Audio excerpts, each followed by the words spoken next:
Reb Greenlass is out of it, but he recovers. He recovers, looks like fully, and winds up one day back in the yeshiva I saw him first time for Mincha Maariv. One of the Bachrim goes over to him and wishes him well and said he's back, happy to see him.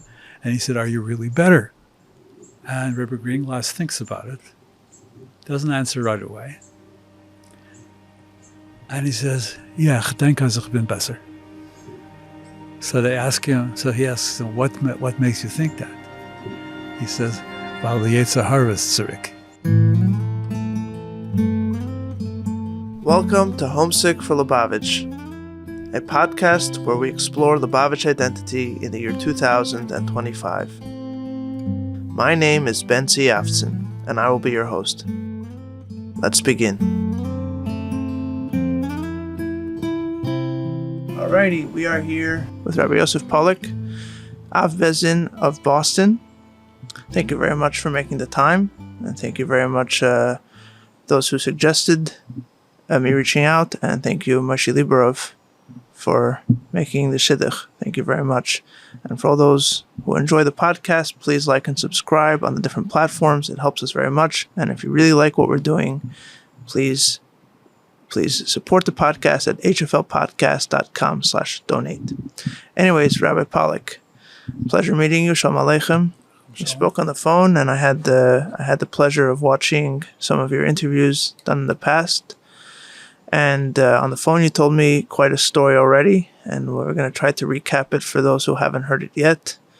People will be asking, why did I come to an Av Beis Din in Boston? What does he have to do with Lubavitch? And the answer is? I became the Av Beis Din because my predecessor was a guy in Atzum, who was grooming me for the position, and I really fell into it. There's not anything I was looking for, and I only half realized that he was grooming me, but afterwards, when he was nifter, I put all the pieces together and I realized that was going on. But the Menahel was the one that said, "You're the guy." So that's how I fell into it. I was on the Beis Din just as a Chaver Beis Din, and learned from real Gedolim, Siddur Gittin and Gerus, and tough shilas, and how to think about things, and it was really a case of a makom she'enish hishtadel, right? You have to do it. So I did it. It is not in any way lucrative, and I do it because it needs to be done. And I'll tell you, I had a dream about it. I'm going to tell you the dream. The dream, well, it's already 10 years. The dream took place in one of these paintings of the Rebbe. No, not the Rebbe. A painting of Lubavitcher Chassidim, early morning in shul, preparing hachanos for davening. You've seen this painting. Zalman Kleinman. It's one of the Kleinman paintings, yeah. And I have it upstairs. I'll show it to you on the way. And I dreamed that I was in that shul with those guys standing around, and the Rebbe walked in with his maskirim, whom I didn't recognize. I recognized the Rebbe. I didn't know who the guys that were accompanying him were. And he didn't talk to me at first. He talked to some other people in the painting, right? This chossid and that chossid. He was busy. He was like a bit, I wouldn't say in a hurry, but moving along. And then on his way out, he turned to me, came over to me, and he said to me, "B'zeh haloshen, das was du tust mit dem Beis Din ist sehr choshev." Oh, yeah? Yeah, that's it. So I'm waiting for the dream to happen again. That way it's for sure. Take it for what it's worth. But it's one of the reasons that I've stayed with the position. So you have to live a little bit with the suffix. You don't have the vados of the two dreams. I don't have the vadas of two dreams. All right, you'll be okay. Yeah. All right. You need multiple. Dreams. But the question that people will have now is, what's your shaykhs to the Rebbe and what's your shaykhs to Lubavitch? So how about we go back to the beginning of the story? Most people, when they hear Av Bezdin in a big city in America, they're not assuming a Lubavitch upbringing. So tell us a little bit about that connection. The best way to understand my connection to Lubavitch is that I came to Canada with many other people, survivors after the war, having served my sentences in Bergen-Belsen and in other places. In Montreal, I was already a Yasam. My father had been murdered. But in Montreal, my father and my stepfather and my mother met. I was the chaplain for that. And they got married. And the first thing that my stepfather insisted on is that I go to a frum yeshiva. I was going to a public school, which is what my mother knew from Holland, that there were no yeshivas for kids in Holland. Were your parents in Holland religious Jews? Oh, yeah. They were religious Jews? Oh, yeah. Right. Oh, yeah. But in Holland... Right. There was no such thing as a cheder. There was no such thing. Right. And so she really didn't know. I mean, she knew, but it wasn't on the radar. But he insisted. So by grade 3, I was in the Lubavitcher Yeshiva. And my Rebbe for the year, for grade 3, was Reb Menachem Zev ben Yechiel Halevi Greenglass. Right. This is the famous Volf Greenglass. This is him. He was a Rebbe in the Cheder. He was grade 3. He was my Rebbe. He was also mashpia in the yeshiva, or not yet? I think he was already. I think he was already. He was a very powerful, charismatic, beautiful human being. And he did something dreadful with me. He put me in front of the class, next to him, facing the whole class. So I immediately became notorious as teacher's pet. But I didn't have the background of the other kids, and that's why he wanted me next to him. And sometimes when we were davening, he wasn't sure if I knew the place. So he would lean over and point to the place right over my desk. And as he leaned over me, the page got wet. And he would say to me, says, "Garnish the mikveh Wasser." And with a twinkle in his eye, he thought everything was funny. Oh, really? Yeah. Wonderful sense of humor. Sense of humor. Yeah. He ever got angry? Like disciplinarian? No. Never. Really? Never. What was your first impression of him? Like seeing this chossid like out of the books for you? You certainly hadn't seen them in Holland. You didn't remember Holland, did you? I do remember, sure. Oh, as a 2-year-old? I lived in Holland after the war. I see. From the age of 3 to 6. Oh, okay. So I went to school there, and I see. Yeah. So I have very clear and real memories of Holland. You're asking me about how he impressed me. I was a kid, and I wasn't much into clothes, and that's why I do not remember being in any way put off or startled by the outfits. I know I had tzitzis. I had tzitzis the day I reconnected with my mother in Holland after she was supposed to have been dead. And she was recovered, and she found me, and they brought me to her. And she was in the hospital, and that's a whole parsha by itself. I could tell it if you want later. But in the hospital where she was recuperating, she pointed to when I first saw her for the first time, and I didn't remember who she was. They had to tell me it was my mother. Because you were such a little kid. No, because she had in the camps and at the last days of the war, she weighed 50 pounds. Right. And when I was, so to speak, repatriated with her, she was back to her normal weight. She had been in the hospital for a while. So unrecognizable. Unrecognizable. Wow. But after we kind of figured out that this was indeed my mother, and I was stuck with that,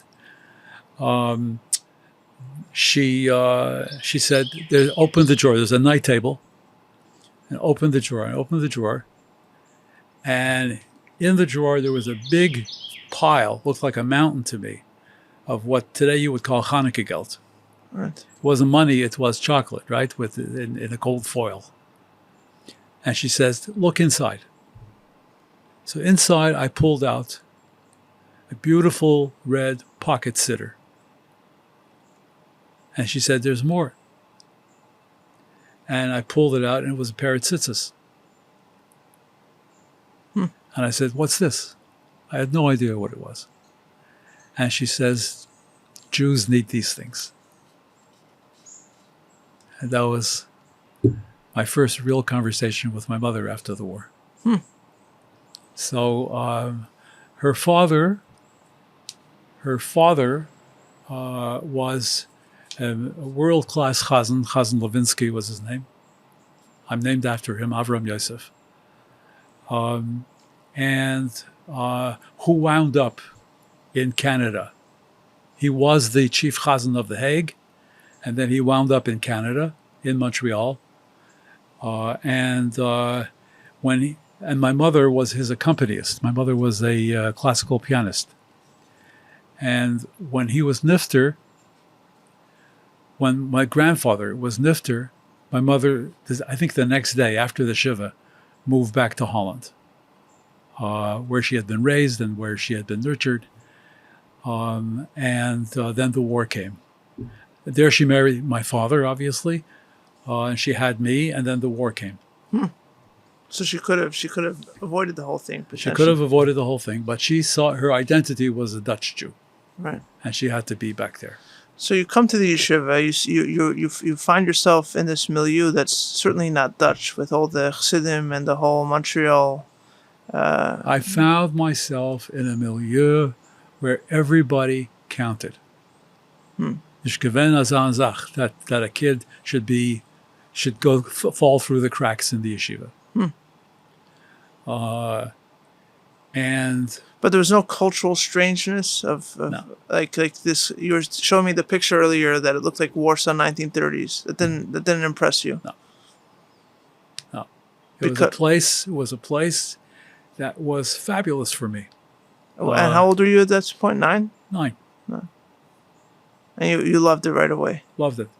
What did you love about it? I loved the Avas Yisrael. It was there. And in the staff? I didn't know. Or in the boys? I didn't know.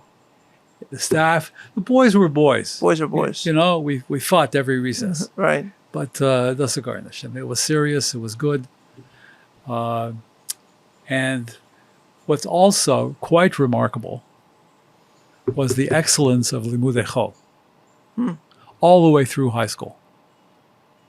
All the way through high school. First class. There was no compromise on that. But the person, as it turns out, who was making sure that no kid in that school would slip into the shadows was the Rebbe. As a host of HFL, I receive plenty of feedback from listeners, and one thing I hear about is the challenge young men face navigating a world where expectations and language around relationships is constantly changing. It's no longer possible to wing it as a husband. You've got to show up, be emotionally available, and most importantly, be prepared. For many young men, this creates a sense of inadequacy, anxiety, and a feeling that I'm not ready for this. For others, it raises an awareness that marriage today must be approached with intention. A listener of the podcast, psychologist Rabbi Dr. David Brownstein, has developed a 12-hour workshop for Bochurim and Shidduchim called Beyond Breadwinning that engages in topics like readiness for marriage, the transition from being single to married life, intimacy, and communication skills. The course is evidence-based, grounded in frum Chassidish hashkafa, and offers the opportunity to begin this chapter of your life with more confidence and clarity. If you or someone you know is in shidduchim, help them be more prepared as they begin this important chapter of their lives. Visit beyondbreadwinning.com to book a spot at Dr. Brownstein's upcoming workshop. The course takes place over 2 days or 4 evenings, and the next course will be in person in Crown Heights over Labor Day weekend. Use promo code LO85 when you register for a 33% discount. Again, that is beyondbreadwinning.com, promo code LO85. And now, back to the show. Do you remember fellow Dudu Tenenhaus? Of course. I interviewed his son. Was he a teacher in the time that you were there? Later. A Later. little bit later. Yeah. Special Jew, no? Oh, yeah. Yeah. Who are some of the other figures that you remember from Montreal? I remember the first principal of the Yeshiva, Rabbi Joseph Polak. Ruddle. Yeah. He was a short guy, Polish Yid, real old country, knew how to give a frashk. Oh, yeah? Oh, yeah. And kind. At the same time, you're saying... Oh, yeah. Oh, yeah. He was not a control freak at all. But this is how he knew how to administer Yeshiva. And he was very good. He was very good. Nobody cared. Nobody cared. Nobody would call him abusive or anything of chas v'chol, the furthest thing from any of his mind. But we liked him because he loved to sing, and he loved nigunim, and he was a serious guy. He was like most Lubavitch Chassidim, was a serious guy. He knew what he was doing. He knew where he was going.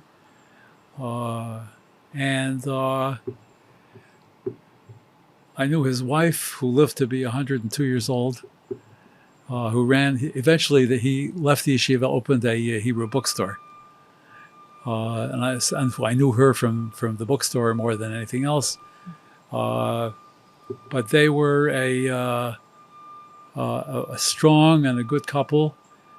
And one of his kids was in my class with Rebbe Greenlass, Shmulik Rudl. Oh, yeah.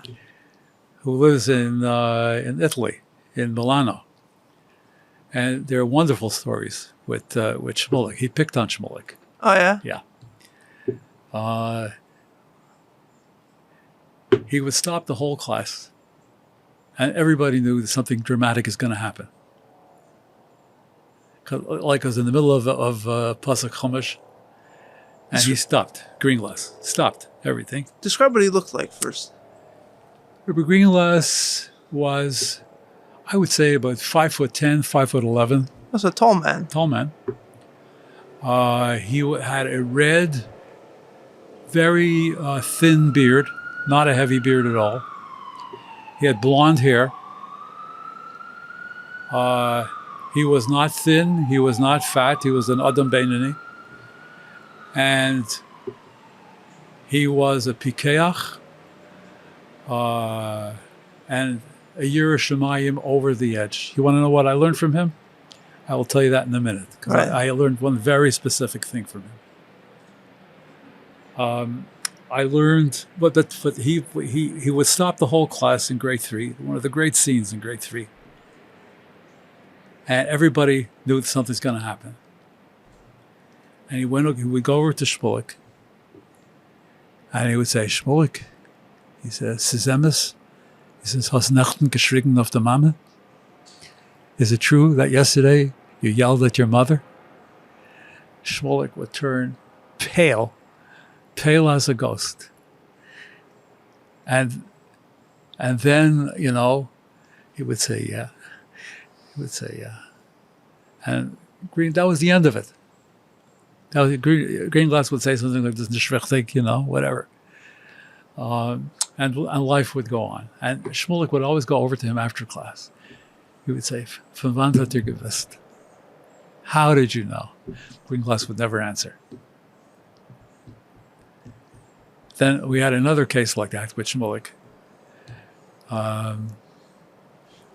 He would go over, he went over to Shmulik, whole class stopped. He would say, Shmulik has nechten gedaven marv. And Shmulik, again, would turn white as a sheet. And he would say, forgot. And then, when class was over, we would go over to Reb Greenlass and say to him, Von wann hat gewusst? So Greenglass would point to Shmulik's forehead and say, Du hast a fleck. You have a sign there that you didn't admire. It was both hilarious and unnerving. A bit unnerving. Unnerving. Who was this man? Who was this man? I got to see a lot of him over the 15, 20 years that I was with the yeshiva.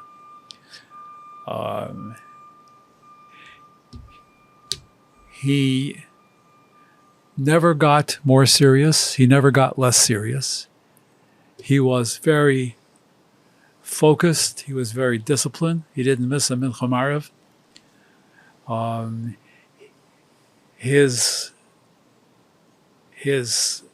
For me, his shiurim were fine, but not spectacular. For his reputation, you wanted some kind of Eloi in learning. He was good. He was good. But anyway. But what was interesting was his understanding of the neshama, understanding of the person, and the most magnificent thing about him that I remember. I'm not saying that I knew everything because I was a kid and how much did I know? I mean, he was in my life substantially into my 20s. And he collected Maimid for the Rebbe, and I used to give him. And I have letters from him acknowledging that, all handwritten.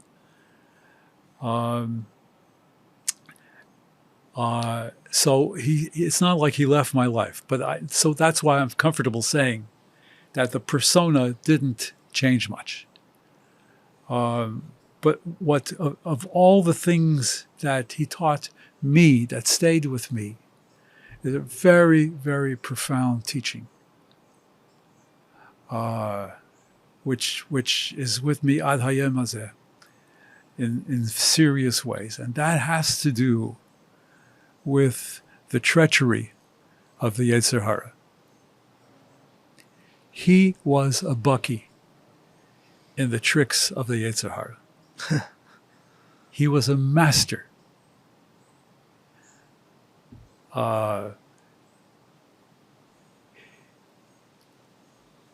And like, what's an example of that? An example of that I saw more than once is so Seder in Chassidus was 9:30. Was this on Shabbos morning was 8:30, and then 9:30 was a break for a few minutes in which the yeshiva served breakfast. Breakfast on Shabbos morning, special to Essen for Daven, etc., etc. Was cake and coffee. And he would come. I don't remember him eating there. I don't remember him eating publicly. But he would come to breakfast, and there was a bacher there. I don't remember who it was. The bacher cuts himself a slice of cake, makes a bracha, takes some coffee, drinks. And you don't know that Greenglass is watching you. But Greenglass knows that Greenglass is watching you. Then the bacher takes a second slice of cake. Oh. Rebbe Nachum Zev ben Avram Yechiel Halevi walks over to him. He says, Shalosh Shudas hab ich gehört. Arba Shudas hab ich keinmal nicht gehört. 3 meals on Shabbos I know about. 4 meals? Whoever. Okay. and this is the guy didn't need the second piece of cake, and that's what Chassidus is about. It's about what? That you take what you need, Right. and not what you don't need. Right. Our interaction, all our interactions with Olam Hazeh is L'Shem Shemayim. That's really, and he knew, he was the master in understanding how the Yetzer Hara seduced you out of that stuff, and to live a life completely given over to you. I mean, if a guy took a haircut, you knew, I'm not talking about Beis Medrash now, but in the younger years, you knew that Greenlass was going to look at you after their haircut. And the guys would come with really upgehakte payas from the barber. What did the French-Canadian barber in Montreal know from payas, Right. And he would sit with this kid and teach him how to sit at the barber. He would say, Fischl, du weißt, wie Zeit es ist beim Barber. So he would say, sit down, and this is how you have to sit. And you don't take your hands off there until you...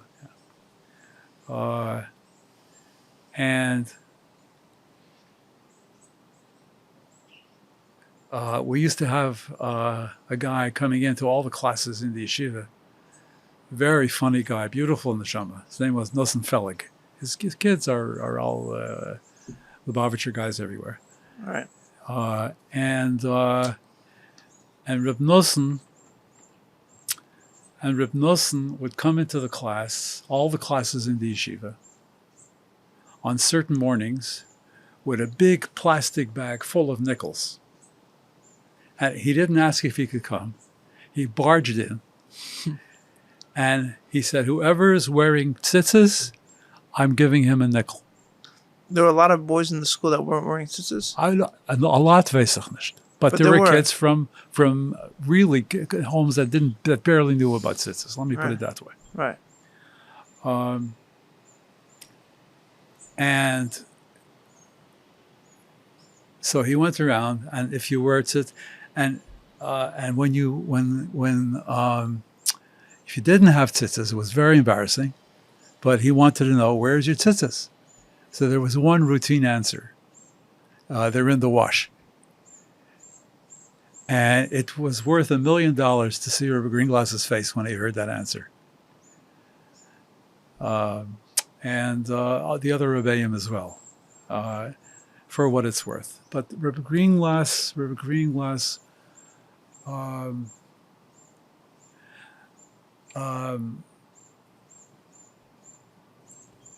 Fegelstock told me one last story about Rebbe Greenlass, which illustrates the same thing. He said that in his 90s, Rebbe Greenlass had a heart attack, was taken to the Jewish General Hospital, which is pretty much next door to the yeshiva, by a Lubavitcher doctor who was in emergency medicine, and HaKadosh Baruch Hu, talk about sends the refuah with the makkah. This is like ridiculous. And Rebbe Greenlass is out of it, but he recovers, looks like fully, and winds up one day back in the yeshiva I saw him first time for Mincha Maariv. No, I wasn't there anymore. I used to see him there a lot for Mincha Maariv. And one of the Bachrim goes over to him and wishes him well and said he's back, happy to see him. And he said, "Are you really better?" And Rebbe Greenglass thinks about it, doesn't answer right away. And he says, "Yeah, ich denke, ich bin besser." So he asks him, what makes you think that? He says, "Weil the Yetzer Hara is zurück." So the Yetzer Hara is back. But this was an enormous gift. You think he was? You knew him later on as well in the yeshiva, right? Oh, yeah. But did he speak differently to kids than he spoke to Bachar? That's how he spoke to everybody.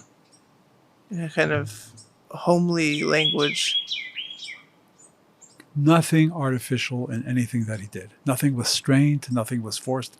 Everything was completely natural. He was a holy man. Right. And he was there. He was there in places that we could only hope to be. So let's talk about your yeshiva years a little bit. You told me on the phone that you basically graduated to yeshiva at a young age.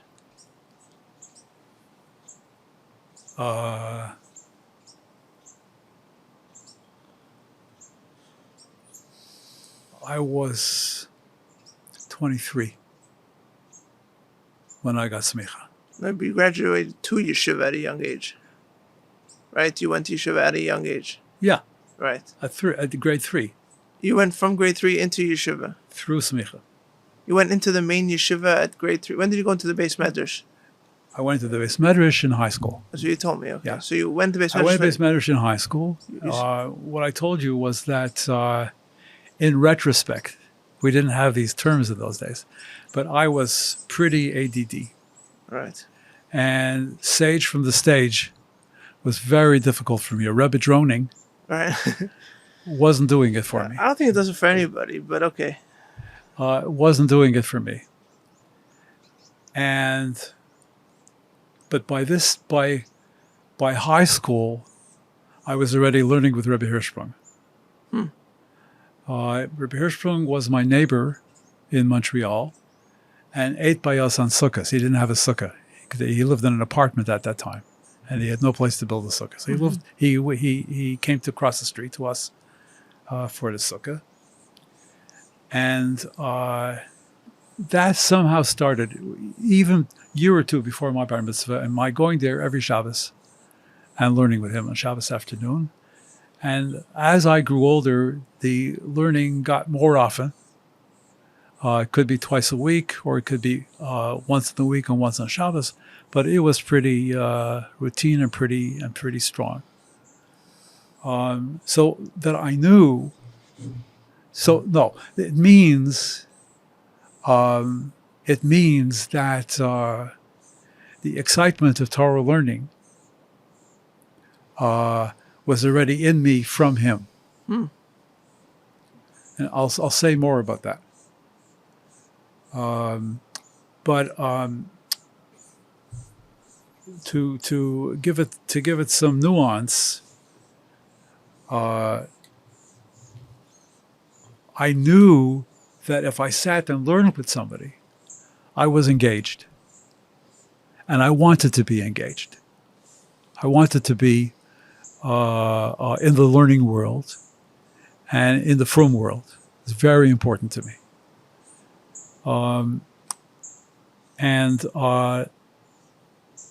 What happens is that I'm sitting with decent Rabbeim, not drones, decent Rabbeim, but it wasn't happening for me. I was glazing out. But in the afternoon, after Limudei Chol, I very often went to the Beis Medrash and sat. And I sat with all these Bachrim that were 8, 10 years older than me. And they didn't mind learning with me. And I said, I'll learn with you whatever you're learning. And you'll teach me, or, And was effective. And the most beautiful thing is that the yeshiva saw that it was good for me. And they let me do it. They let me do it. I didn't ever become full-time in those years. But if it wasn't happening for me, I would leave the class. And I would go to the Beis Medrash and I would find somebody that needed a chavrusa. And I learned with them. And so in some ways, the guys in the Beis Medrash also became my friends, even though they were 10 years older than me, many of them. They were in their 20s, and I was a young teenager. Right. And they gave me nicknames, and they liked me. And I used to go to the Farbrengens, the ones my mother let me go to. The ones in New York? In Montreal. No. My mother, Alei Shalom, as you can imagine, because she had lost me once during the war, was Right. very, very possessive of me. She would not let me go to the Rebbe. And you were the only child. And I was the only child. No way I was going to go to the Rebbe. How old are you at this point? In high school, when the guys were already going. So post bar mitzvah, right? Oh, yeah, yeah. I would say 15, 16, I was putting the... But she didn't let you out of her sight. No. And the way she did it was very clever. She would not let me get Canadian citizenship. Right. Or a passport. Or a passport. I was a Dutch citizen. Right. That, as we say in Boston, and $1 will get you on the tee. Right. So that was a major battle. Why am I telling you this?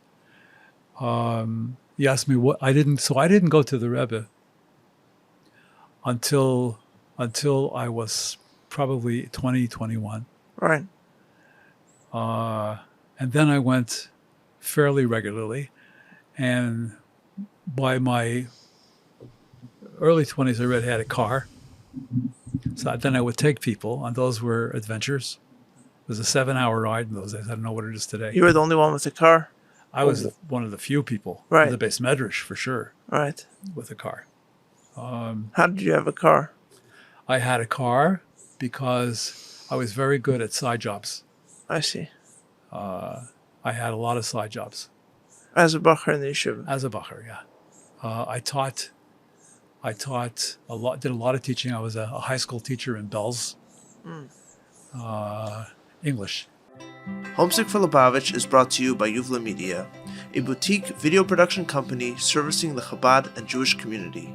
Since opening 10 years ago, Yuvla Media has pushed the boundaries of artistic and thoughtful storytelling in the community, with an insistence on there always being a memorable story as well as a beautiful and striking visual image that we believe is second to none. Over the years, we have worked with Chabad organizations around the country, as well as large organizations like Boni Olam, Torah Masora, and Atzalathon, guided by the belief that your story is absolutely worth telling with depth and creativity. If you are looking to tell your story with a video, please reach out to us at hello@yuvlamedia.com. Again, that is hello@yuvlamedia.com. A link can be found in the show notes. And now, back to the podcast. Was this something that the yeshiva condoned for most brachim, or they saw you I was living at home. Oh, so you weren't a full-blown, like under the authority of the yeshiva bacher? I was. You were? In my heart. Oh, no, but I'm saying in practice. Technically speaking, they didn't have control over me. So they just kind of let you do your thing. Yeah. So you come in at a young age to this yeshiva. You come in at a young age, and you start hanging around the different characters in the yeshiva. You already discussed Reb Greenlass, of course. There's Rabbi Mangel. You told me on the phone. Yeah. What was he like? We also had him on this podcast. I know. So Nissan Mongol, as we called him. Oh, he wasn't Mangel. He was Mongol. Mongol. When I first got to know him, which wasn't even really directly, he was one of the older guys in the yeshiva. How big was the yeshiva? How many boys were in the yeshiva? In the Beis Medrash? Yes. At its height, I would say between 40 and 60. Okay. Not tiny, but not massive. Not massive. It was a small room. The Beis Medrash on Park Avenue was not a big room. Right. So he was one of the older guys. Yeah. And Nissen was there, but he was already at the university in those days. He asked the Rebbe permission, unlike me, to go. But anyway, I knew him, as I said, when he was young, and he was still shaving. And he was. So before you got to the yeshiva, you said no. I knew him in the yeshiva. He was in the high school. I was in the elementary school. Okay, so I'm mixing up terms. I was moving up from the elementary school. I meant to the the Beis high Medrash. school. I meant the Beis Medrash. So when you came to Beis Medrash, he was already in college or university. Yeah. But when you were in the yeshiva, the younger school, He was around. He was around, but not he was yet a high school student. Not yet Lubavitch. He was not yet a Lubavitcher, and Right. he was very funny guy. And he would sit. He was a funny guy. He would sit. I remember sitting on the roof of the high school on Jean Mance in Montreal with his chair tilted back, yelling down from the balcony, "Furch invited some Rebbe." You know, very sarcastic. Are you going to the Rebbe again? To the To the Bachrim, yeah. How was he doing? He was learning. He was learning, or whatever he was doing, you know. He described on the podcast that like he was they allowed him in with all kinds of stipulations that they're not going to teach him chossidus, that they're going to leave him alone, he's going to stay his own person. Right. So he would sit on the porch, and he did a little bit the Lubavitchers. Yeah, he did a lot, and he was funny and therefore forgivable. Nobody got angry at him. He also, the other way I knew there was a guy, Victor Mongol, around is because we all inherited the textbooks, right? Oh, he was Victor. He was Victor. Victor Mongol. He was Victor Mongol, yeah. So that's how I knew the Victor part. And you had him in the textbooks. I had his textbook. I yarshened his textbook somehow. Victor Mongol. It's always interesting to see how things change over time. Yeah. He became. I don't know him well now. I mean, I know him to recognize him. Haven't had any serious conversation, which I would like to have with him. But he was a beautiful neshama, always, with a high capacity for seriousness and a high capacity for humor. Yes. And that's very characteristic of survivors. Interesting. I wanted to ask you about, did you feel a kinship with him as a survivor? I do. Did you back then? No. You did not? No. And I think I told you I would ask you this question. When you come to this Lubavitch Yeshiva, Rabbi Greenglass and company were actually from Poland. Yes. But they hadn't been in the camps. They had escaped beforehand, right, through Shanghai. Lubavitch as a whole was not, for the most part, were not survivors directly of the Nazis. They were coming from Russia. Yeah. So did you feel at all isolated or separated from the rest of the group because of your experience? No. I did not deal with myself directly as a survivor until I turned 50. Okay. You were also very, very young when you I was very, very young. How old were you when you were liberated? The war was over, and I was not yet 3. Which was very rare for such a young child to survive, right? I have a colleague in Israel whose PhD was on infant survivors of the Holocaust. So I guess I wasn't that rare. I see. So I really did not deal with my story, and my European life was very difficult for me. I wanted no part of it. Eventually, I started to look at it and to start to ask the questions and to do the chronology and try to make sense of what happened. Since then, it's never left me. It's never left me. Since you're 50? Since I'm 50. But back in Yeshiva, you didn't see yourself as a survivor? No, I did not. You saw yourself as a... More than that, I did not... I didn't want to know about it. It was a negative. I see. I wanted no part of it. Right. That was then. This is now. I don't want to hear about it. Right. So what did you see yourself as? But you asked an allied question, which is, did the Rabbeim know? Did I ask that? Yeah, in your email. Okay. All right. Did the Rabbeim know? What did they know about that? So for sure, they all knew that my mother had a story. Oh, the Rebbe in the Yeshiva? Yeah. Oh, I thought you meant the little... Okay, I understand. They knew that my mother had a story and that it was quite a story of her survival. Right. And mine. But the Welt, so to speak, in those days, did not take the story of children seriously. Right. Today, everything a child does, we take seriously. But in those days, Right. it was, was weiß der, a Kind gewesen, that kind of stuff. So it never came up for me in yeshiva. In retrospect,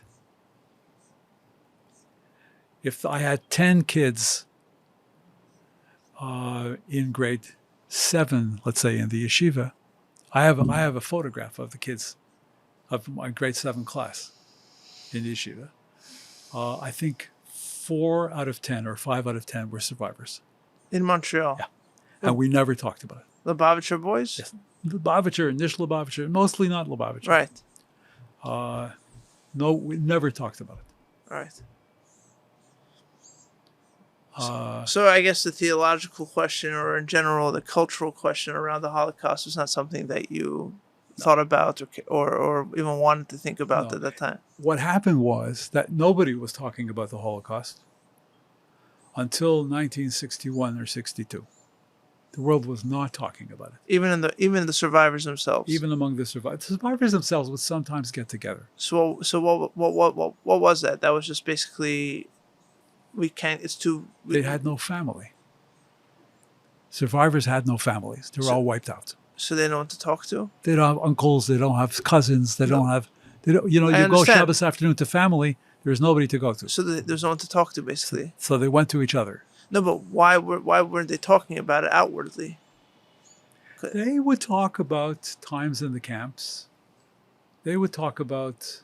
You said the world wasn't talking about it. People wouldn't listen to them? People were not talking about it because they couldn't make sense of it. Right. Okay. Couldn't make sense. It was too impossible.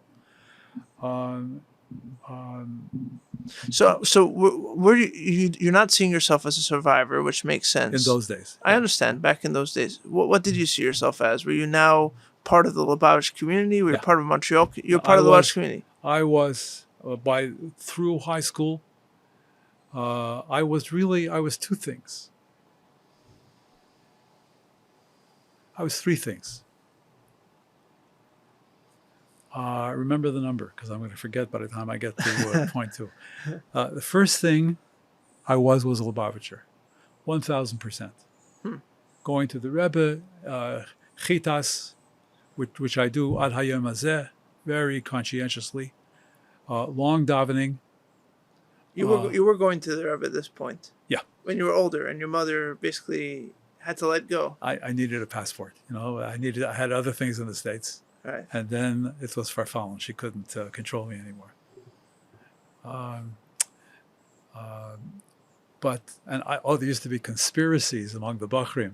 How were we going to get Polak to the Rebbe?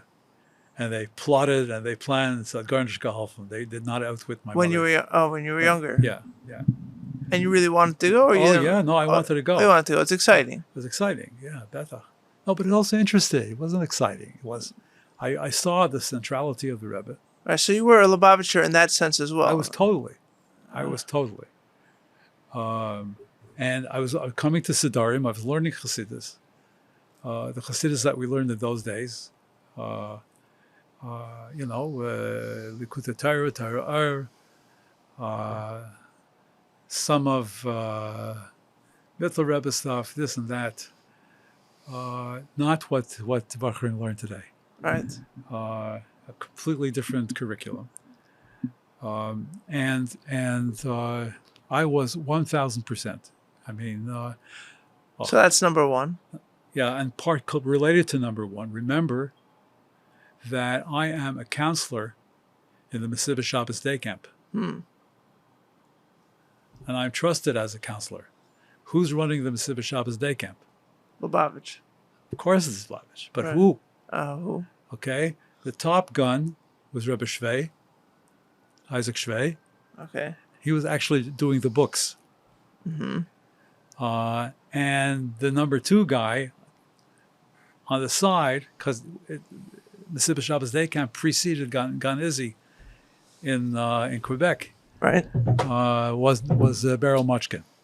I see. Who had already come back as a shliach at that point, running. There were no shlichim in those days. Yeah, That's a new word. Wasn't even tzach at that point. There was Sach was Saying starting. he was already married. He came back married. Yeah. Okay, that's what I meant. But his father lived. His mother lived in Montreal. Right. The yeshiva used to give us free breakfast if you came to davening. Even the guys who had breakfast at home. And the person that served us, there were two women that served us breakfast. One was Mrs. Muchkin, That's Paris's wife, Beryl's mother. And I remember the face of the other one. Ask me in the middle of Shemon Esrei and I'll remember the name of the... we have a lot of things for middle Shemon Esrei. Right. So number one was you felt like a Lubavitcher. Number two? Number two, I'm living in a different planet in my learning with Rebbe Hirschbaum. So that was separate from the Lubavitch thing. Yeah. It was an individual He relationship. was from Chassidus Hashpa, Rebbe Right. Hirschbaum. He was very friendly with Lubavitch. He didn't consider himself a Lubavitcher. No, but if you pan in on him at those Farbrengens that the Rebbe is giving that he's attending Yeah. and watch his face, Oh, it's delightful. it's amazing. Yeah. It's amazing. Like a kid in a candy store. Yeah. Oh, no, more than that. More. More than that, yeah. He's Malin Bakaidish. It's an amazing thing to watch carefully. Anyway, so he's more than that in terms of his kesher to Lubavitch. But that was a different world. Rabbi Hirschsprung taught me something that the yeshiva supported and buttressed. But that special thing that he taught me was the fire of Torah. Fire of terror. What do you mean by that? I can tell you.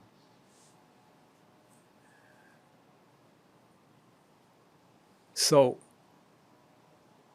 I used to go to his house, and he would say Zug the Gemara. And I must have finished every short Masechta in Shas with him. He liked that because then you had a sense that you did something. And I would sit and I would read. And okay. Then I would stop. If this happened once every 3 months, that's an exaggeration already, but it did happen. I would say, but doesn't it say ba ba ba ba somewhere else? And he would say, "Dus fake toises," and he would jump. He never sat on chairs; he sat on sofas, and he jumped off the sofa like a high flyer. He learned himself on a sofa. On the sofa, yeah. Huh. And he jumped, and it's as if the atomic bomb went off. It was, and those moments that's when I saw the fire of the Torah, how the Torah speaks to itself, how it speaks to itself and provokes itself. So that's going on at the same time. It's not happening for me in yeshiva. Yeshiva academically was a little dry. I see. It's more cultural. Yeshiva is more cultural. It was for my neshama. It was unmatchable. Right. Interesting. And the third thing that's happening to me is that I'm reading widely in Limudei Chol, you would call it.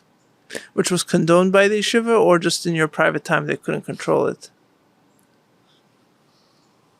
Nobody would think of getting in the way. Mm-hmm. I was presenting, honestly, as a pretty frum guy, All right. as into the yeshiva, into the Lubavitch world.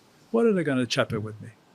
Saying you're wearing a If black. it ain't broke, You're wearing a black hat. nobody wore black hats in those days. What are you wearing? We A wore casket? gray hats. No, I'm saying you're wearing a hat, the Oh, fedora. Yeah. So you looked the part as a bacher. Look, I was the part. You were the part. I was the part. I wasn't. So any bacher would be reading those books. They wouldn't care.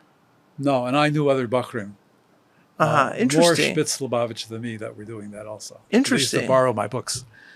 Interesting. And the yeshiva knew about it and didn't care. Not really. Certainly Rebbe Greenlass never opened his mouth. Yeah, and so I've heard it from others. Rabbi Greenglass literally didn't care about this kind of stuff. His mind wasn't there. No. What did he care about?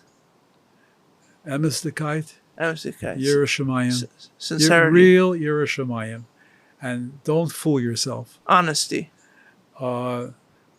It's more complicated than honesty. Mm. Honesty in Shmiras HaMitzvahs. When you do a mitzvah, do you experience the bafel? Do you experience the holiness of the command? Right. And when you're walking in the street. As opposed to what? You could do a mitzvah just as like a ritual, as like a... You did it because that's what you didn't do. That's what you do. It's Madrega. I'm saying, I'm not knocking it. Are you feeling that this is God telling you to do this right now? Getlichkeit, Getlichkeit, Getlichkeit. You're in the presence of your maker. And if you're reading Aristotle in the afternoon, that's not a stira. I'm not sure you're reading Aristotle, but whatever you're reading. You seem like more like a Plato guy, so I don't want to offend.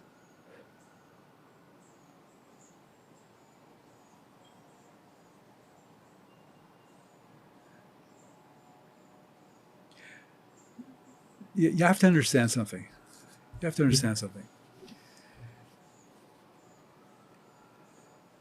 This idea that if you read Limudei Chol, it's going to make you Kalya.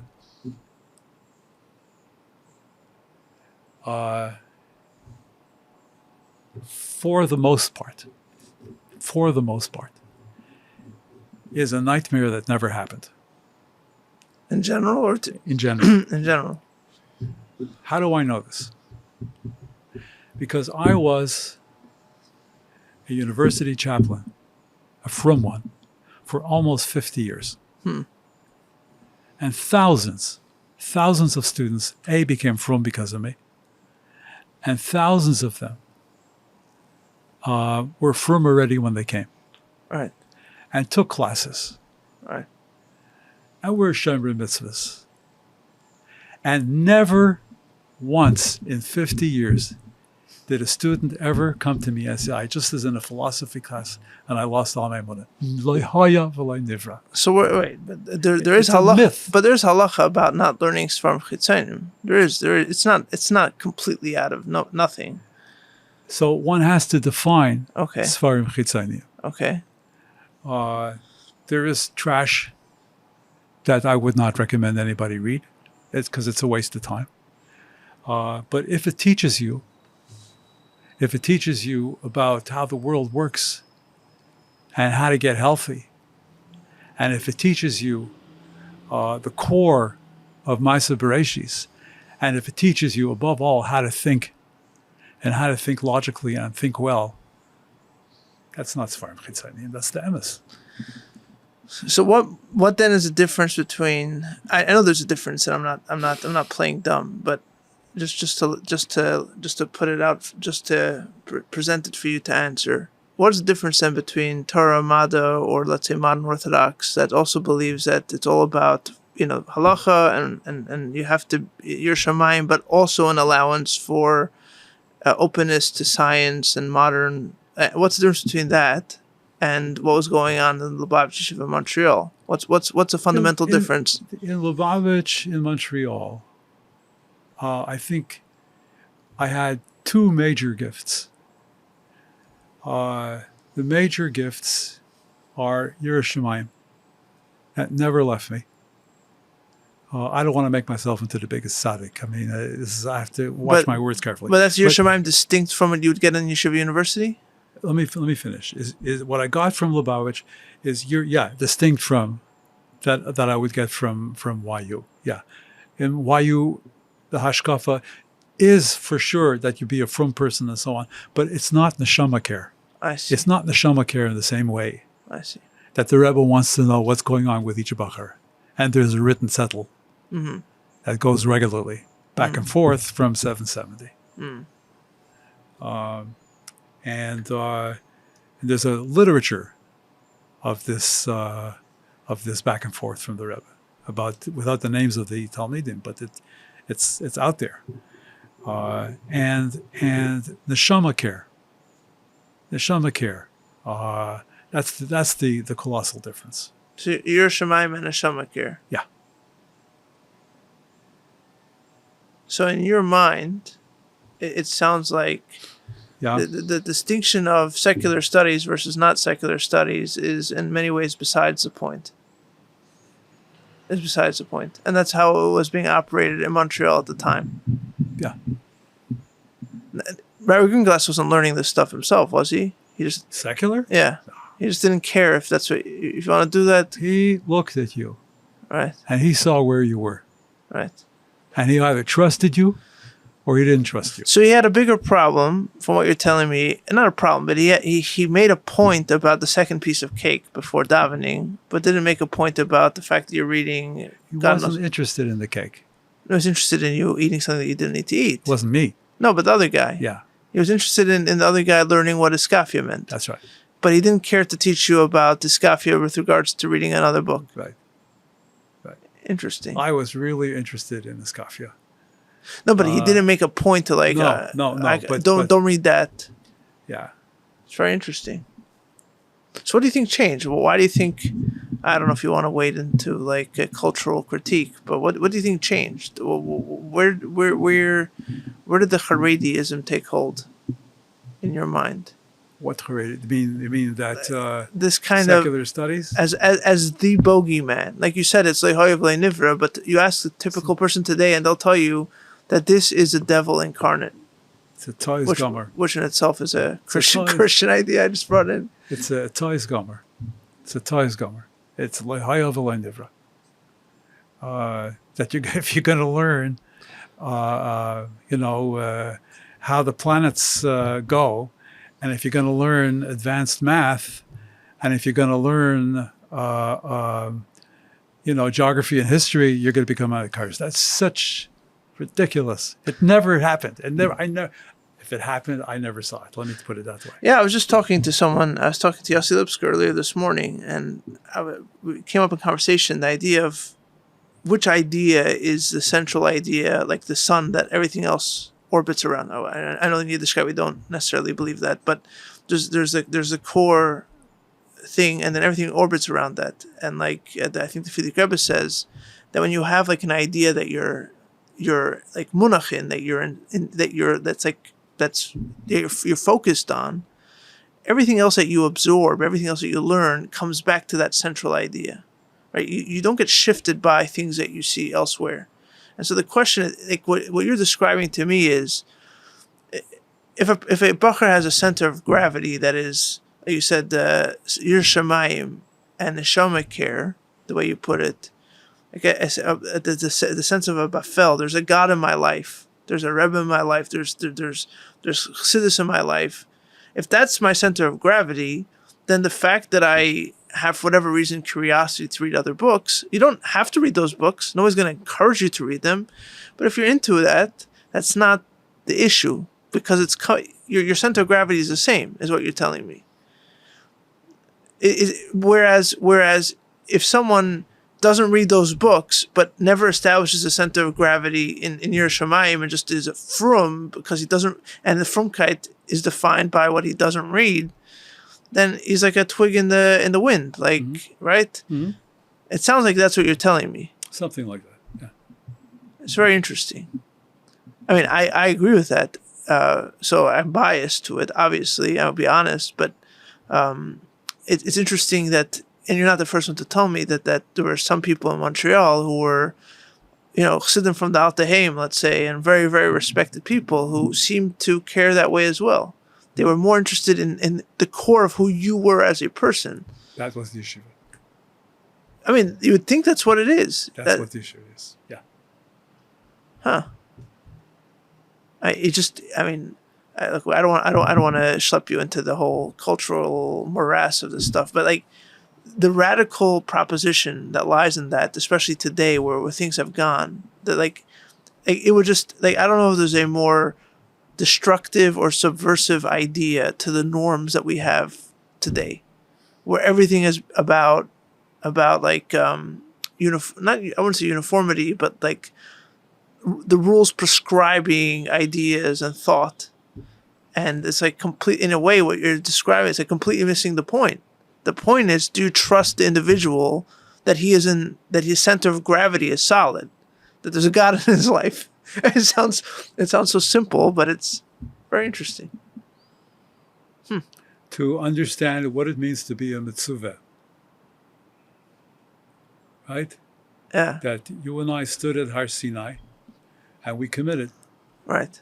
And we committed. And that's a serious commitment.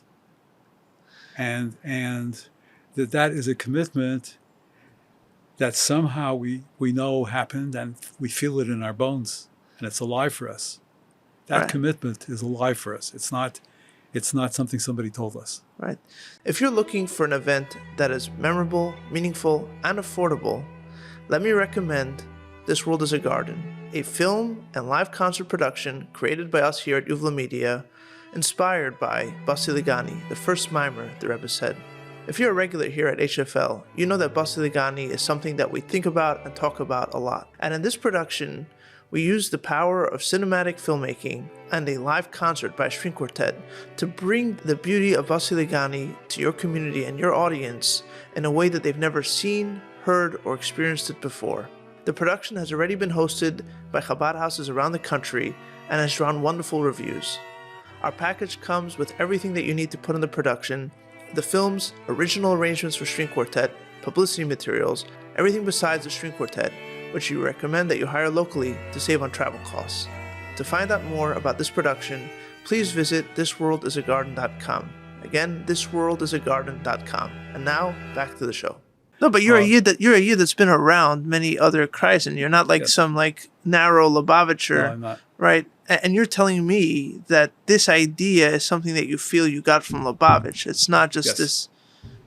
And in a way, that's so interesting how you distill that idea, which on one hand you would think is so simple and maybe generic, and you're saying, no, that is the core that I got from Lubavitch. It's fascinating. Yeah, so I got hashpah and behavior and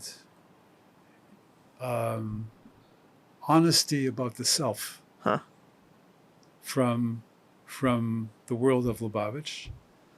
But what's machaya me as I grow older is my learning. Right. It always did. Right. But especially now. It's very interesting. I'm giving 2 shiurim, and this is what still gets me excited. The preparation and the giving over. Yeah, and so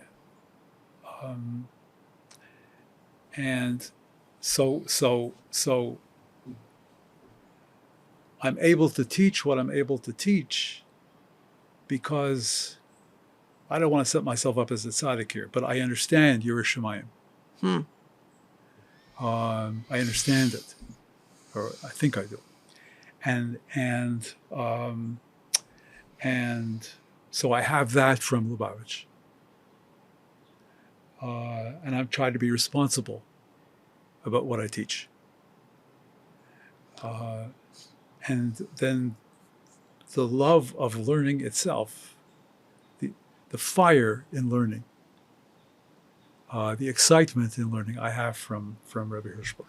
Why do you think Lubavitch has that? Why do you think Lubavitch has that and not? Why is it so hard for others to attain that in your mind, or for others to communicate that in their own chinuch systems? Because Lubavitch had Rebbes. And those Rebbes knew what the heck they were doing. They really understood what they were doing. And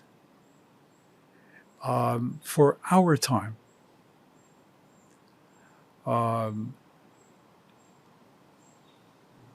how to clean up one's machshava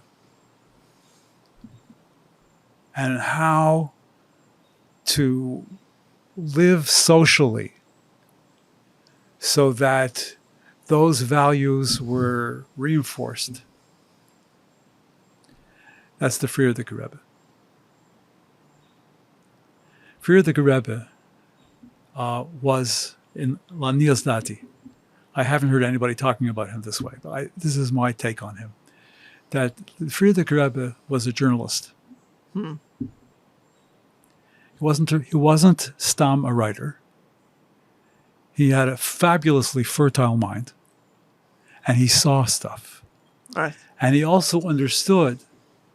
Who knows? He probably got it from his father, but he understood that you have to talk to people, and you have to give them a social context for living.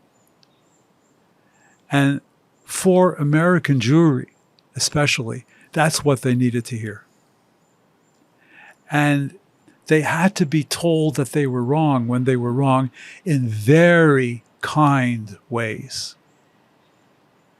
I remember sitting with David Vichner and Yisrael Shem Tov in the yeshiva on Sunday afternoon, organizing the Lag Bomer parade. And what banners were we making? SOS. You know what SOS stood for? This is the 50s. And 50s. Save our Shabbos. Save our Shabbos. Yeah. It was still going on. This is a post-recession piece of culture. But you have American Jewry, which, with serious exception, has no limud Torah whatsoever. Right. Has no limud Torah whatsoever. So you have the most ignorant Jews in the world outside of the Bund living here. And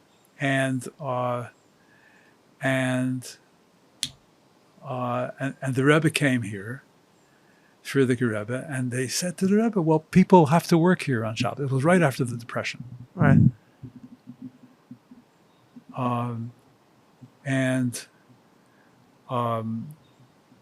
Let me tell you a post-Depression story before we end. But the Friedrich Rebbe understood that that's not going to cut it. And he said, no. He says, we're not allowed to work on Shabbos, see? Right. And he knew how to say that. And he knew that he had to make that an agenda. And he knew that Jewish education, the religious release hour, he had that, and he fought that, and he fought it well. And he fought it, and half the time he was already kvat peh, he couldn't speak. Right. And he did it by journaling. So wait, so you're describing the at least the Friedrich Rebbe as more of like a organizer, a journalist, an organizer. Oh, I see him as a visionary. As a visionary, as a person who gave shape to a time. I see. He understood priorities. The Rebbe was better than him in getting us there. But the Rebbe would not have gotten us there if the Friedrich Rebbe had not set those priorities. So going back to how you brought up the Rebbeim, because I was going to ask you about it, how the Rebbe fit into this identity or life of yours in Montreal, which was on one hand, you said, in Lubavitch, but also very much your own mix of Lubavitch, Hirschsprung, and everything else. You describe, and you also you answered the question of why Lubavitch was able to have this sense when others weren't, and you're saying it was the Rebbeim. Oh yeah. So, and you just use the word vision. It seems like what you're saying is that if you read, excuse me for interrupting you. No problem. If you read through Hayom Yom, right, where the Rebbe is finding the most pithy pisgamim that he could find from all the Rebbes, right, but particularly from Ishver, right, and what he writes in there about what a Yid needs to be doing, and the priorities that a Yid has to have, and how hard you have to work to become honest. That's what you mean by journalism, the incisive kind of, like being able to get to the bottom of the story? I'm talking about, not Hayom Yom, I'm talking about what do you call it? The Kutei Diburim. Oh, I see. Oh, because there's also this sense of a journalist being able to understand what the story is and being incisive. No, I mean journaling as the act of I see. writing So diaries. so there's a separate thing here of being a visionary, and Yes. and the vision, the way you're describing it to me, there's many times where it's described. He's a literary raconteur. He tells stories, the Frierdiker Rebbe, about people. Right? No, I understand. The opening pages of the Kutei Diburim, right? Yes. It's a group of people sitting together. The Rebbe's there at a Farbrengen. Right. And he's talking about the fact that if you're in Machshava, yeah. if that, I'm thinking about you b'machshava, and that has an impact. Right. And that has an impact. And where were you last year? That's right. Yeah, but so I mixed two things that you're saying. You said first the That's journalism. Then there's a second thing of visionary, and the way you're describing visionary, very often when He saw the machla. right, very often That's the visionary. right, That's his vision. He saw the machla and he saw it accurately. and he knew how to prioritize because that's giving shape. Priorities give Yes. something shape. Yes. Because very often when you talk about Rebbeim, Good. visionaries, Good. visionaries Makabel, is good. well. You're saying. I'm just saying what you're saying. Yeah. Visionaries very often are, when it comes to tzaddikim, is Ruach HaKodesh. They see things in the heavens that we don't see. You don't think that his seeing that was felt in American Judaism is Shabbos and learning? That you don't think that that's Ruach HaKodesh? No, it is. But What do you think Ruach HaKodesh is? No, but the way you're describing it, it is giving it, at least to me, more shape, where it's not just vision in the sense of seeing beyond. He's not seeing Atik Yom. He's not seeing. It's about shaping a vision. What do you call it? It's about shaping a vision, and vision comes by making the points of where this vision is going to draw its lines. He's not hanging priorities. out. He's not hanging out in Atzilus. Right. He's really living very much among the people and listening to them when they say, in America, we've got to work on Shabbos. Right. He says, no, you don't. Sorry, buddy. You don't have to do that. And he gets this piece of Torah, right? And he says that in Rosh Hashanah, a person's parnasa is decided down to the last penny. Right.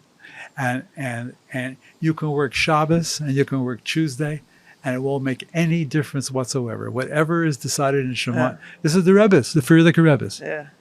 Yeah. I once, there's a mimer in Contrasim from the Frierdiker Rebbe, which I think was the first, I don't think it was from the first trip. I think it was the first year that he was Bicker here. Chicago? No, I don't think it was from Bicker Chicago. I think it was the next time Yeah. when he was, I don't remember which year it was. If it was the first year when he came, I don't know. So it must have been that trip, Bicker Chicago, but when he was already in New York for Rosh Hashanah in Brownsville. Yeah.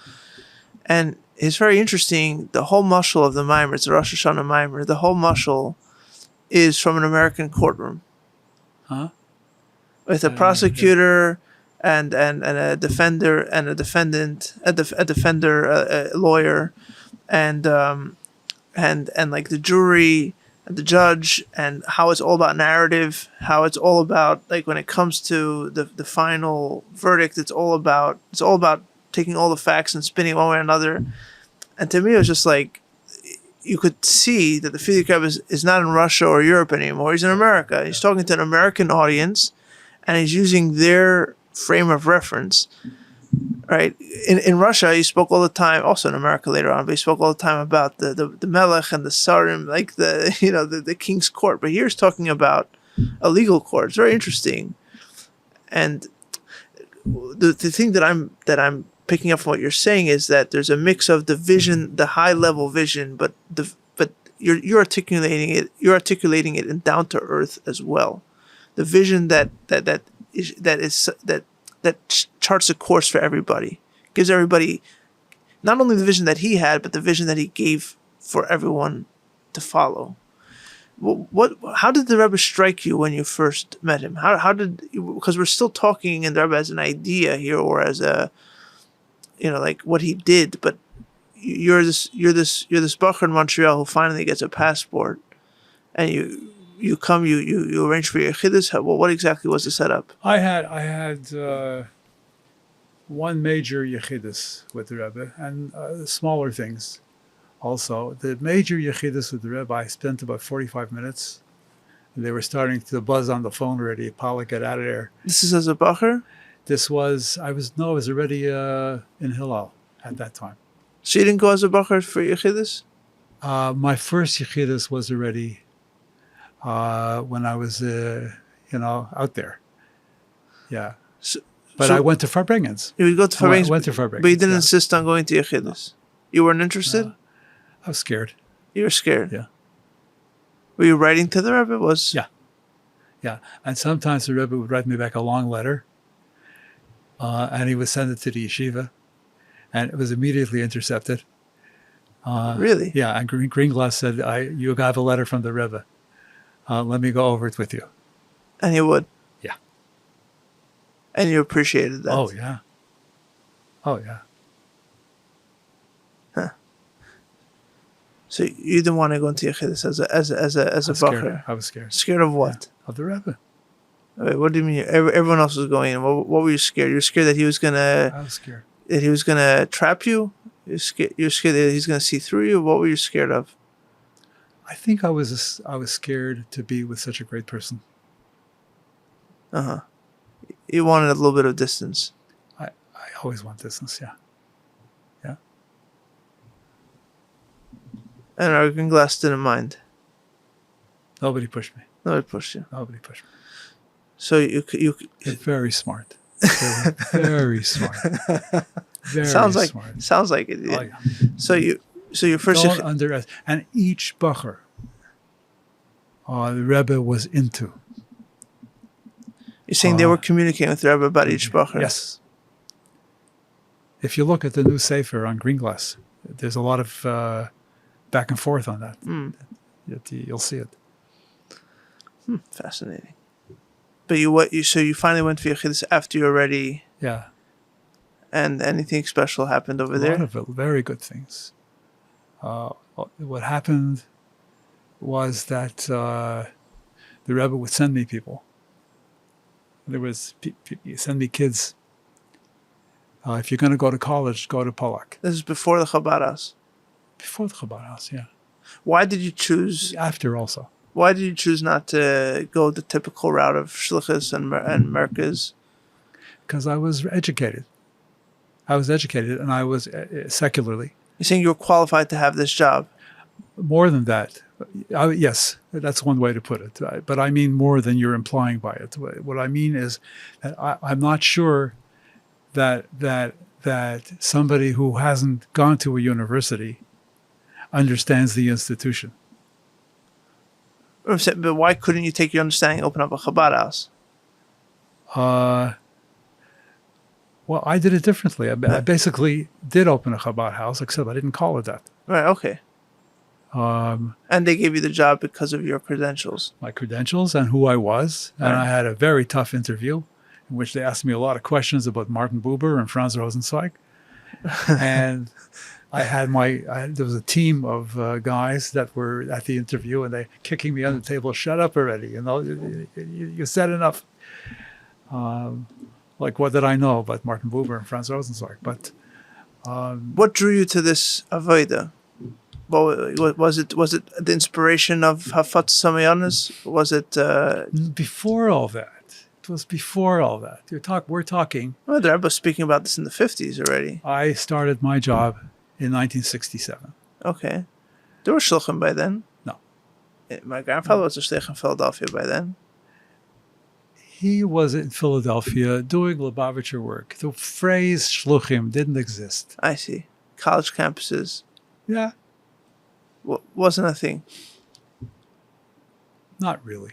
Right. Not really. But I saw it as a way to bring all the pieces of my life together. I see. Kiryuv, which at the time I believed I was very good at. Who inspired you to that? Was that just a personal gravitation? Was that like a Lubavitch idea? Where did the Kiryuv come from? Where did that idea come from?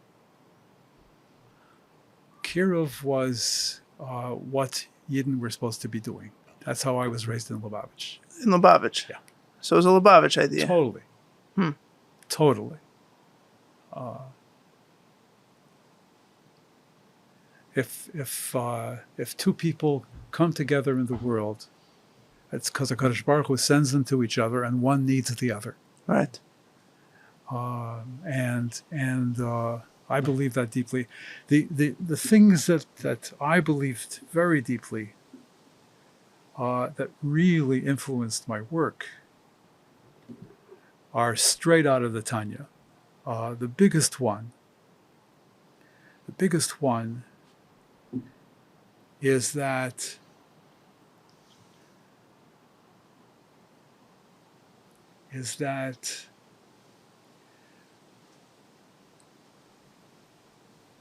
I was able to believe in my body, the deepest, richest way, that the Yidden out there want Torah. And they didn't know it. Right. But I did. Right. And you have no idea how well that worked for me. I was fearless. I was fearless. So in 1967, I'm walking with a friend, not on my own campus, another campus. And there's a guy sitting in the lotus position, how they said, like this, with long hair. And this is deep in the hippies movement. Deep in the hippies movement. And I go over to him and I said,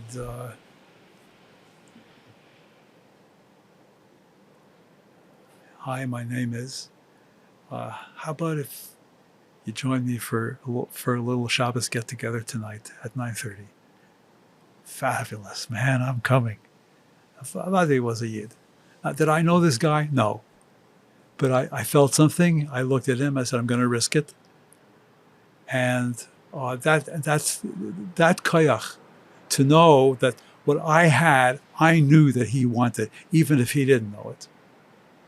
Worked for me spectacularly. And where did that koyach come from? Straight out of the Tanya.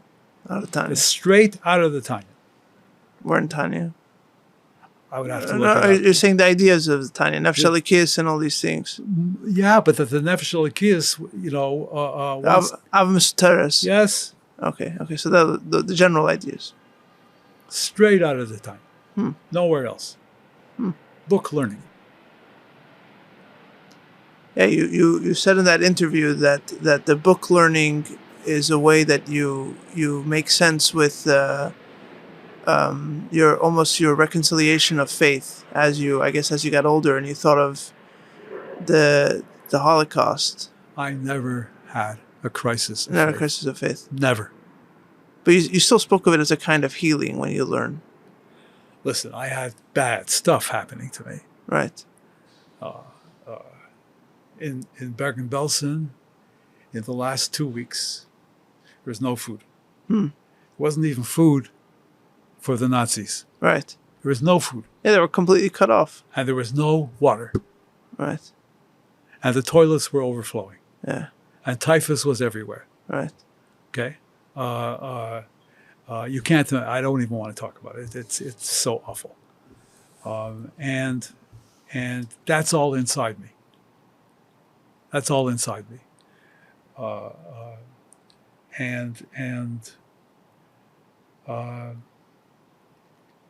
But that even for 1 second will give me a suffix that there's a Bayrei Olam who is mitzvah as Bnei Yisrael, the Omar Tolahem as Karban Lachmi Leishai. Not this guy. Never happened. Never happened. Interesting. Never happened. So I want to go back to the Chassidus. You said earlier that when you were younger you were scared to walk into the Rebbe. Describe what it was like. It wasn't the Rebbe, it was me. Okay. Yeah. No, but you're scared to have that encounter face to face. I thought I would not be adequate. Okay. And so what changed? And what I don't want to ask you what changed. I want to ask, when you walk in for the first time, as someone who has decided consciously not to walk in before, you walk in, what do you see? Describe the scene to me. I wanted to talk to him about my work. by this time, the feminist revolution had started, and it was a very difficult time. The world was filled with fearfully angry women that got in the way of everything. So I came to talk to the Rebbe about it. Shows no sign of abating. Oh, no. Oh, Oh, it was worse? You have no idea. You have no idea. Are you talking about the halachic things of like Simchas Torah dancing and stuff like That's that? the least. That's trivial. That's the least of it. Egalitarian Judaism. Talking about when a husband and wife say to each other, the wife says, "I washed 7 dishes. You washed the remaining 7 dishes." That's still going on. Oh yeah, that's still going on. Absolutely. So. Absolutely. Do you know how bad that is? It's terrible. Do you know how bad that is? Yes. So I spoke to the Rebbe in some depth about that, and he was helpful. But what was it like walking in? You've held back so long. It's gentle. He was gentle. He was kind. He was, above all, listened very carefully and very seriously. So my question is, why weren't you scared anymore? You used to be scared, and then you walk in. Because you changed. Discovered that the monster is not a monster, and the monster was me. You basically grew up. I grew up. Yeah, good. And you walked into Chassidus, and I was fine. That's fine. Yeah. And then Oliver Shalom. What was his name? Groner. Rabbi Label. Groner wants to know what took so long. So I sat with him. I chazed the whole Yechidus with him. So, but paint the scene to me. Paint the scene to me as someone who's making an adult decision to walk into Yechidus. You knock on the door, you walk in. I had something to ask. I think that made the big difference. No, but paint the scene to me. What did it look like? The Rebbe sitting at his desk. I walked in, and he asked me something. I don't know how it's going or whatever it was. And I said who I was, and he knew. He'd been reading those Petakim for a long time. And he knew I was on campus, and he knew that I was doing good work there. And then I said I need to talk to you about some of this feminist stuff that's happening, because I'm working out how to deal with it. I think I had just come from a sabbatical. I had a sabbatical in Israel, and I worked on the Jewish woman and Jewish law. So I felt really equipped, because I thought about it and formulated some stuff, and the Rebbe was helpful. It was very helpful. Do you think there was a difference? You know, I just use a more like an easy kind of thing, an easy kind of distinction, just growing up. But do you think the growing up was that when you were in yeshiva and you're younger, the idea of Yechidus is a more spiritual, psychological idea of like, what's it going to do to my soul? Whereas here it sounds like you're looking for practical advice. Do you think that changed? I felt that being a balabas and having a substantive question, right, is what gave me the courage to go in. The practical nature. I wasn't quaking when I walked in. The practical nature of it. I'm not coming in for a psychodrama. And I didn't.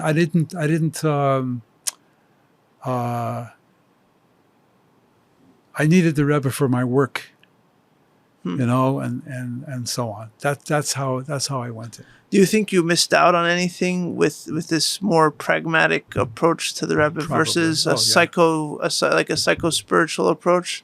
Probably. Do you regret? Because I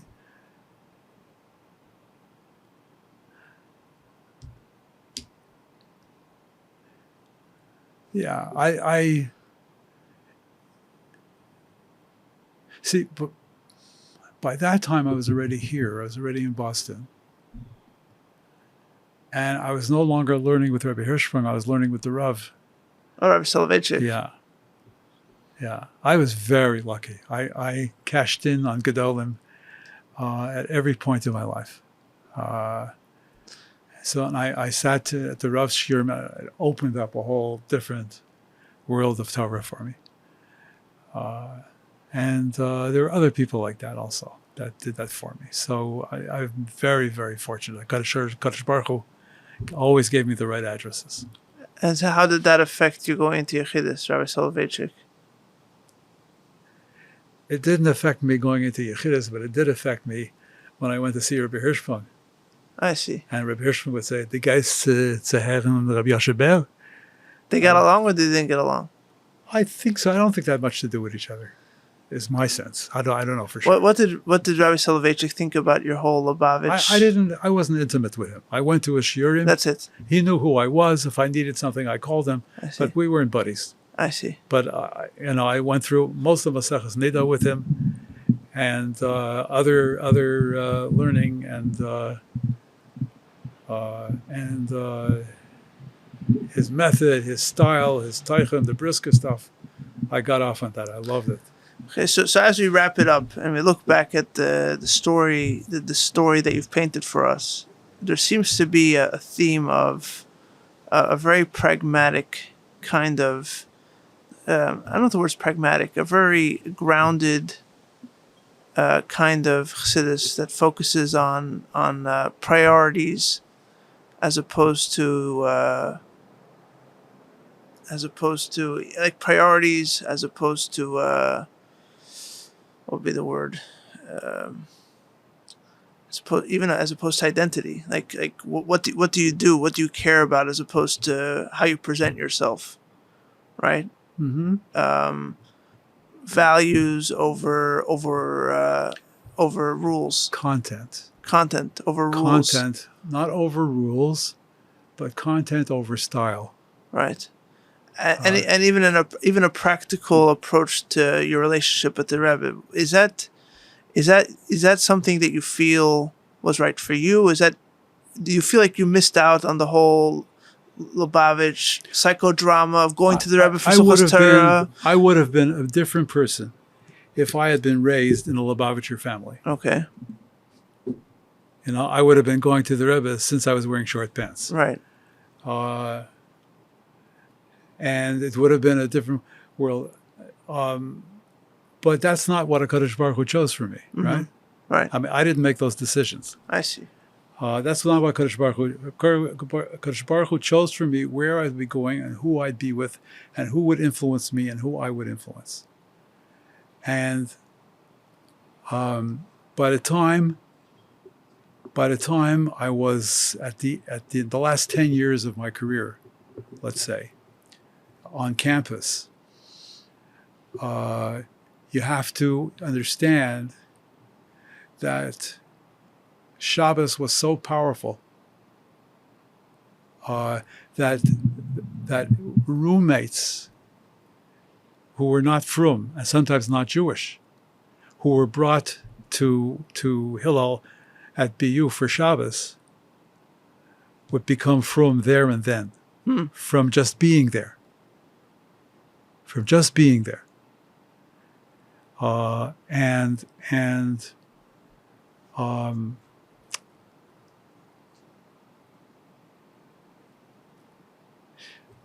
Let me, if we're coming to the end, let me go to one more story, and the story, Ma'aseh Shahaya, illustrates that people are ready, and that they need that, and that they want it. Okay. So I had, in this particular year, we're talking the 90s. So this is towards the end of your... It's the last third, shall we say. You were Rabbi at Hillel until when? 2013. Oh, okay. Yeah. So we had this guy who was a frum boy, a local kid, very bright guy. Later on, went to YU, got smicha, all kinds of nice things. And he comes in to Hillel on Friday morning, and he says, I have to lane tomorrow. and I'm learning the Kriya. And he says, and I don't have a shirt for Shabbos. So I'm going to go downtown and buy a shirt. Is it okay if I take the tikkun with me on the trolley? So Vakasha, just bring it back, right? Takes it, and I think no more of it. On Monday, a woman who was on the faculty for as long as I was at the university, which was a long time, one of the most chossid of professors, never had less than 1,200 students in her class. Really? Yeah. Charismatic, smart as a pin. She comes to me.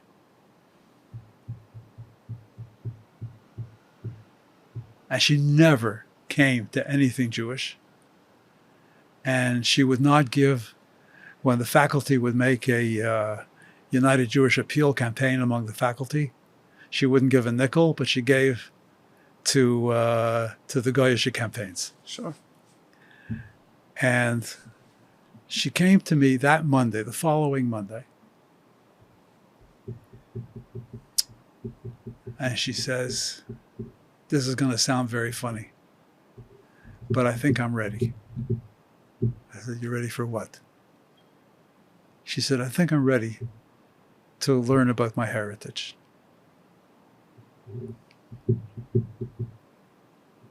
So I talked to her and I talked to her. What does she want to learn about her heritage? It has to do with religion. This is the brightest of the brightest. University of Chicago all the way. I mean, really choshev. I said, we could figure something out to study some things together, and you'll study with my wife a little bit. We'll get you educated.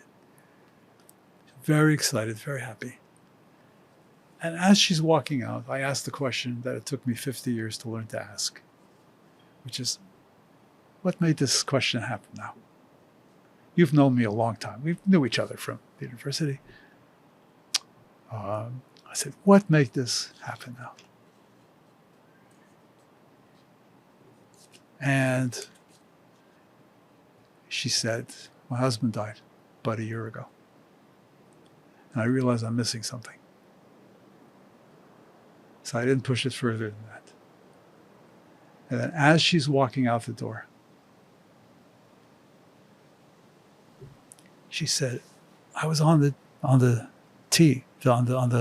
trolley going downtown on Friday, and there was this boy with a yarmulke chanting behind me. And she said, that's mine, isn't it?